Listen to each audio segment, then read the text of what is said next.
رب العالمين والصلاة والسلام على سيد الأنبياء والمرسلين نبينا محمد وعلى آله وصحبه ومن تبعهم بإحسان إلى يوم الدين أما بعد. حلالہ ایک گالی ہے، آج بھی گالی ہے، کوئی پسند نہیں کرتا. بد سے بدترین انسان بھی حلالہ کو پسند نہیں کرتا. آئیے اسلامی معاشرے کے اندر آپ کو معلوم ہے کہ اسلامی معاشرے کے اندر اداکار، اداکارائیں، گلوکارائیں، ان کی کیا حیثیت ہے؟ سب سے کم ترین حیثیت. چاہے کتنے پیارے پیارے نام رکھ لیں، اسٹار رکھ لیں، گلوکار رکھ لیں، کیا کچھ نام رکھ لیں، لیکن ہے معاشرے کے ان کو بدترین لوگ سمجھتے ہیں. دیندار لوگ گویے سمجھتے ہیں، فحاشی پھیلانے والے سمجھتے ہیں. اور اللہ نے بھی ان کے بارے میں کہا ہے ان الذين يحبون ان تشيع الفاحشة في الذين آمنوا لهم عذاب أليم في الدنيا والآخرة. جو لوگوں کے اندر فحاشی پھیلاتے ہیں ان کے لیے دنیا اور آخرت میں دردناک عذاب ہے. ایڑیاں رگڑ رگڑ کے مرے گا دنیا میں. تو بڑے بڑے لوگ ہیں، لیکن ایک اداکارہ، اس کے ساتھ یہ کچھ ہو گیا تو اس کو مولوی نے کہا، اس کے شوہر نے، کہ حلالہ کرتے تو کانپنے لگی، اور شرم و حیا کے ملے جلے جذبات کے ساتھ اس نے کہا میں حلال تو ہو جاؤں گی لیکن حلالہ نہیں کرواؤں گی. اس کو تو غیرت آ گئی، اس کو تو سمجھ آ گئی، لیکن اس اتنے بڑے پگر باز مولوی کو سمجھ نہیں آئی. بھائی یہ یاد رکھو،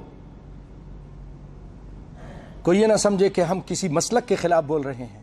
ہم اس مفاد پرست لوگوں کے خلاف بول رہے ہیں جو لوگوں کی عزتوں سے کھیل رہے ہیں، اللہ کی قسم. ورنہ میں آپ کو بڑے بڑے حنفی علماء بھی ان کے اقوال بھی سناؤں گا جو اس کو لعنتی فعل کہتے ہیں اور اس سے منع کرتے ہیں. تو یہ نہ سمجھے کہ ہم احناف کے خلاف بول رہے ہیں، ہم ان مفاد پرست ملا مولویوں کے خلاف بول رہے ہیں. وہ کہتی ہے عورت، جج صاحب مجھے مولوی کے حلالے سے خوف آتا ہے، میں حلالہ نہیں کروا سکتی، مجھے ذلت سے بچائیے ورنہ میں مر جاؤں گی، مولوی حلالے کے پاس نہیں جاؤں گی. امت محمد صلی اللہ علیہ وسلم کی کتنی معصوم بیٹیاں حلالہ کی ذلت سے بچنے کے لیے موت کو ترجیح دیتی ہیں. یہ اداکارہ بھی موت کو ترجیح دے رہی کہ مر جاؤں گی لیکن مولوی حلالہ کے پاس نہیں جاؤں گی. اب اس کا حوالہ کیا؟ روزنامہ پاکستان لاہور، 27 جولائی یہی مہینہ 1996. اٹھا کر دیکھیے، شرحبیل صاحب نے اپنی کتاب میں اس کو ذکر کیا. بھائیو اسی طرح ایک آدمی نے، سیٹ تھا، بڑے اچھے بنگلے میں رہتا تھا، اس نے اپنی بیوی کو طلاق دے دی اور اب عزت بچانے کے لیے نوکر سے نکاح کر دیا. نوکر اس عورت کو پسند آ گیا تو اس نے کہا کہ اب طلاق نہیں دینا، میں تمہاری بیوی ہوں، یہ گھر میرا ہے، میرے نام پر ہے. اور پھر اس کو دھکے دے کے نکال دیے. نوکر گھر کا مالک بن گیا اس حلالے کی وجہ سے، اور وہ آدمی بیچارہ ذلیل ہو کر نکل گیا، رسوا ہو گیا ان مولویوں کی وجہ سے. اسی طرح ایک آپ کو دلچسپ واقعہ سناتا ہوں. یہ ہمارے سسرال کے پڑوس کے رہنے والے ہیں، حکیم عبد الرحمن خلیق آف ناروال، بدوملی یہ ناروال کے قریب ہے، تو ناروال میرا سسرال ہے، تو اسی لیے میں نے کہا. تو وہاں کے حکیم صاحب بہت مشہور ہیں، بہت بڑے عالم ہیں. اپنی مشہور کتاب 12 مسائل میں ایک قصہ لکھتے ہیں، سنیے دلچسپ قصہ. کہتے ہیں ایک بریلوی مسلک کا آدمی، مولوی، اس کی بیٹی کو طلاق ہو گئی، لیکن وہ مولوی تھا غیرت مند. جب اس کو حلالہ کا کہا گیا تو اس نے کہا یہ نہیں ہوگا، یہ نہیں ہوگا. چل کر حکیم صاحب کے پاس آئے, حکیم عبد الرحمن بدوملی والے کے پاس. تو حکیم صاحب نے کہا میرے پاس کیوں آئے ہو بھائی, حل تمہارے پاس موجود ہے, تمہارے مسلک میں ہے, حلالہ کراؤ. تو انہوں نے کہا یہ بے غیرتی ہے. بریلوی مسلک کا مولوی کہہ رہا ہے خود یہ بے غیرتی ہے, مولوی صاحب کوئی دوسرا حل بتائیے, کوئی دوسرا حل ہے تو بتائیے. تو انہوں نے کہا مولوی صاحب پھر آپ حنفی نہیں رہ سکیں گے, میں اگر دوسرا مسلک بتایا, دوسرا حل بتایا, دوسری بات بتائی تو آپ کی حنفیت قائم نہیں رہے گی, آپ کو حنفیت سے دستبردار ہونا ہوگا. کہنے لگے حنفیت جاتی ہے تو جائے لیکن عزت نہ جائے. میں حنفیت سے دستبردار ہو سکتا ہوں لیکن یہ حلالہ نہیں کراؤں گا, عزت نہیں لٹواؤں گا. اللہ اکبر, اللہ اکبر. تو کہتے ہیں پھر میں نے اس کو صحیح مسئلہ بتا دیا, میں نے اس کو صحیح مسئلہ بتا دیا.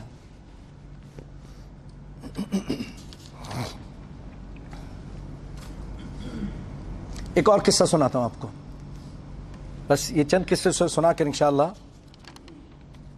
اپنی بات کو ختم کرتا ہوں.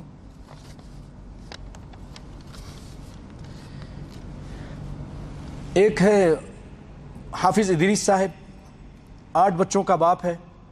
اپنی بیوی کلثوم بیوی کو اس نے طلاق دے دی. پھر استاد نے مشورہ دیا کہ اس کا حلالہ کرا لو. تو اس نے اپنے شاگرد عبدالرؤوف نے, حافظ ادریس نے اپنے شاگرد سے اس کی نکاح کر دیا. وہ بھی حافظ تھا, حافظ محمد انور. 3-4 دن رہنے کے بعد اس کو کہا کہ طلاق دے دو. تو اندر سے کلثوم بیوی نے کہا کہ اب وہ میرا شوہر نہیں, تو میرا شوہر ہے. محمد انور سے کہا میں تیرے ساتھ ہی رہوں گی. جس پر حافظ محمد ادریس صاحب کو غصہ آ گیا. یہ اپنے ساتھیوں کے ساتھ آ گئے, اس پر حملہ کیا, تشدد کا نشانہ بنایا. کچھ عرصے کے بعد کلثوم بیوی بچوں کی محبت میں حافظ ادریس کے گھر چلی گئی, محمد ادریس کے گھر. اور جب وہاں گئیں تو پھر بچوں کے ساتھ ہی, بچوں کی محبت نے بچوں نے روک لیا تو وہیں رک گئیں. تو اب یہ نہیں گئی. تو اسی روز ایک شخص حافظ محمد ادریس کو مسجد سے لے گیا کہ تجھے محمد انور, تیرا شاگرد حافظ محمد انور بلا رہے ہیں تاکہ جھگڑا ختم ہو جائے. حافظ محمد انور جب ادھر چلا گیا, اس کے بعد سے آج تک اس کا کوئی پتہ نہیں کدھر گیا. آسمان زمین کھا گئی کہ آسمان نکل گیا, کہاں گیا؟ شبہ ہے کہ محمد انور نے اس کو قتل کر دیا.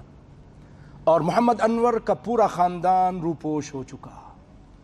روزنامہ پاکستان 24 ستمبر 1994. یہ ہے حلالہ کی کارستانیاں انجام. ایک اور یہ سمجھے کہ غیرت کا جنازہ نکل گیا, ایسا قصہ سناتا ہوں آپ کو. کیا ہو گیا مسلمانوں کو؟ ایک شخص, اس نے شرحبیل صاحب کو, ابو شرحبیل کو بتایا, انہی کے خاندان کا واقعہ ہے کہ 2 بھائی تھے. ایک نے طلاق دی, مولوی نے کہا حلالہ کرو, تو انہوں نے دوسرے بھائی سے نکاح کر دیا. پھر دوسرے بھائی نے کچھ عرصے کے بعد طلاق دی, مولوی نے کہا پھر حلالہ کرو, تو پہلے ہی شوہر کے پاس جو پہلا اس کا بھائی تھا اسی کے نکاح میں چلی گئی. عورت پاگل ہو گئی کہ کون ہے یہ, کس طرح میرے ساتھ کھلواڑ کرتے ہیں, کبھی اس کی باہوں میں, کبھی اس کی باہوں میں, کبھی اس آگوش میں, کس دوسرے آگوش میں. پاگل ہو گئی بیچاری, مر گئی.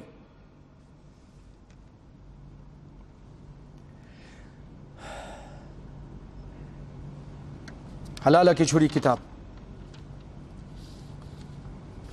اور بھائیو, ایک اخبار ہے سرپرائز, اپنے اپریل 99 کے شمارے صفحہ نمبر 31 میں لکھتا ہے کہ حلالہ ایک کاروباری صورت اختیار کر چکا ہے.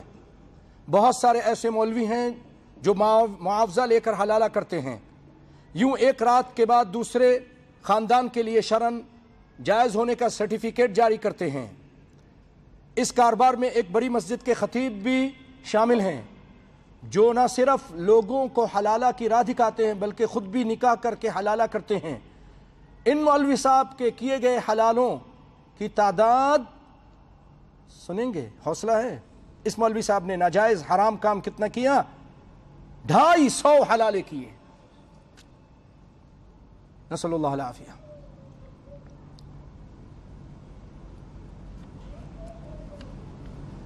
محترم رانا شفیق پسروری اپنی کتاب حلالہ کی شرعی حیثیت، یہ جب ہم پڑھتے تھے تو ہمارے سے 6-7 کلاس آگے تھے، کراچی میں پڑھتے تھے، اور ان کا چھوٹا بھائی مجھ سے 1 کلاس پیچھے تھا، خلیق پسروری۔ تو یہ کتاب میں لکھتے ہیں، اپنی کتاب میں، بعض لوگوں نے تو اپنے مدارس اور دارالافتاء میں حلالہ کے لیے باقاعدہ سے کمرے خاص رکھے ہوئے ہیں۔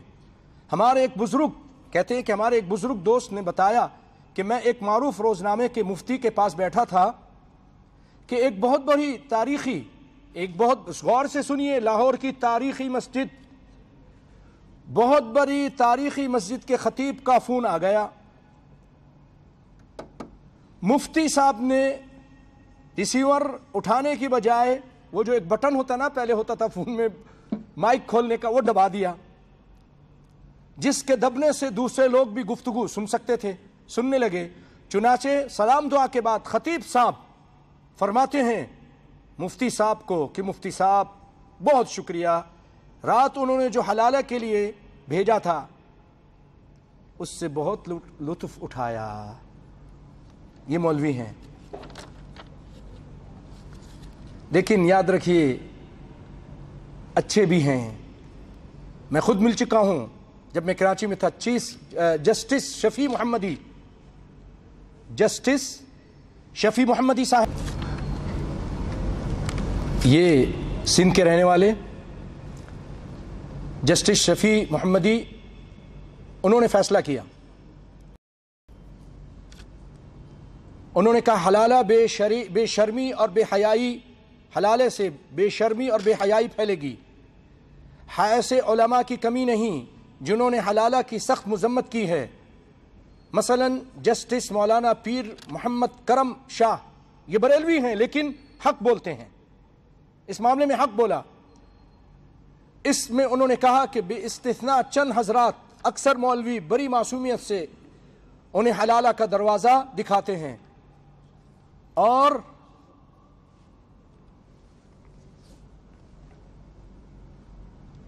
اپنے رسول صلی اللہ علیہ وسلم کی حدیث کو فراموش کر دیتے ہیں کہ حلالہ کرنے والے اور کرانے والے دونوں پر اللہ کی لعنت۔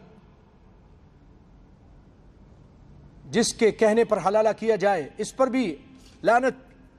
تو یاد رکھیے، اب ان علماء ذیشان کے بتائے ہوئے حل کو اگر کوئی بدنصیب قبول کر لیتا ہوگا تو اسلام اپنے کرم فرماؤں کی ستم ظریفی پر چیخ اٹھتا ہوگا۔ اسی طرح مولانا مودودی صاحب نے بھی حلالہ کے بارے میں اپنی تفسیر تفہیم القرآن میں اسی سے ملتے جلتے خیالات کا اظہار کیا ہے۔